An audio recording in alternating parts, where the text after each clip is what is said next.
বাঁধের ধারে আমি বাইকটা চাবি লাইট মেরেছিলাম গাড়ির, তখন জানি উনি দাঁড়িয়ে ফোনে কথা বলছিল। ফোনে কথা বলার পরে ওখানটায় পাটা টাল খেয়ে উল্টে গেছিলো। উল্টে যাওয়ার সঙ্গে সঙ্গে আমি বাইক আরে রেখে দিয়ে আমি ওনাকে বাঁচানোর জন্য লেবেছিলাম বাঁধে। তারপর যখন একবার হাত তুলেছিল উপর দিকে, আর তারপর হাত আর দেখতে পাইনি বলে লাস্টে আমি হাত দিয়ে খুঁজেছিলাম। লাস্টে পাইনি বলে আর ২-৩ জনকে সবাইকে রেখেছিলাম। সবাই আসার পর লাস্টে আর দেখতে পাইনি। তারপরে এখানেই পুলিশকে ফোন করে দিয়েছিলাম। ঠিক আছে? পুলিশকে ফোন করার পর পুলিশ সঙ্গে সঙ্গে চলে এসেছিলো। তারপরে সব খোঁজাখুঁজি চলছিল। তারপর আর খুঁজে পাওয়া যায়নি। তবু ওই ম্যাক্সিমাম ৪-৫ মানুষ হাইট।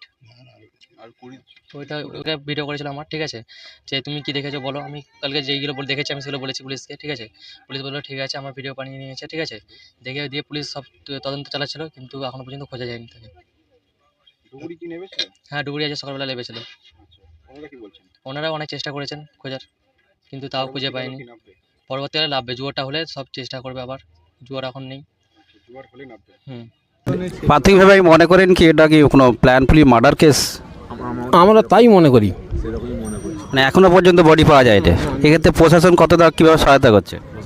প্রথম সহায়তা করেছিল, এসেছিল তদন্ত। এখন লাস্ট কই তদন্ত আজ থেকে আর কিছু দেখতে পাইনি। বা এটা বাগনান থানার মধ্যে পড়ছে, তারা বাগনান থানায় এখনো কোনো সুরা কোনো কাজ করতে পারছেন না? করেছে, প্রথম 2-3 দিন করেছে, আজ পর্যন্ত আর কই দেখতে পাইনি। আপনি প্রশাসনের কাছে কি মতামত রাখতে চাচ্ছেন? আমি চাচ্ছি এটা ওনারাই একটু তদন্ত করে দেখুক না বিষয়টা কি।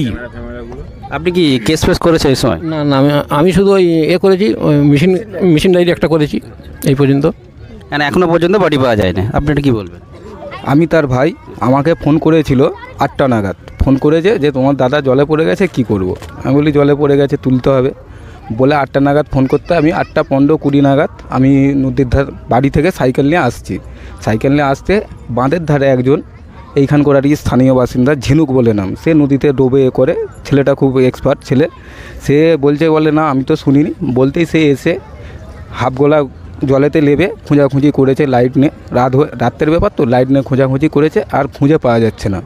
ঠিক আছে, এটাই হচ্ছে ব্যাপার। আমায় তুমি ফোন করলে, তাহলে জলে যখন পড়ে গেছে তোমাকে হাত দেখিয়েছে, তাহলে তুমি তুলতে পারলে না কেন? এইখানে এত দোকান আছে, এত স্থানীয় বাসিন্দা আছে, বাঁধের গায়ে উঠলে অনেক স্থানীয় বাসিন্দা আছে, তারা কেউ জানে না যে পড়ে গেছে বডি, আর কাউকে ডাকেও না, বাড়ির লোককে ফোন করেছে।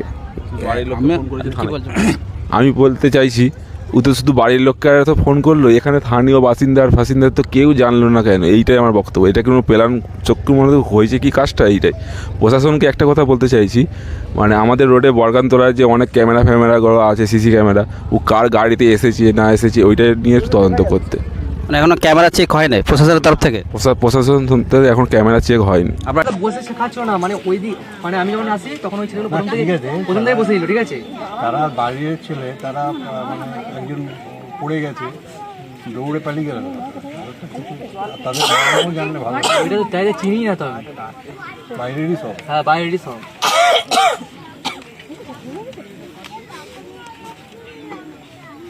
এখানে সিসি ক্যামেরা লাগালে সুবিধা ওই মাথাটাই দেওয়া দরকার ছিল। সন্ধ্যেবেলা সন্ধ্যে হলেই সব ওই আসর বসে যায়। হ্যাঁ, সিসি ক্যামেরা লাগাবার সময় নেই।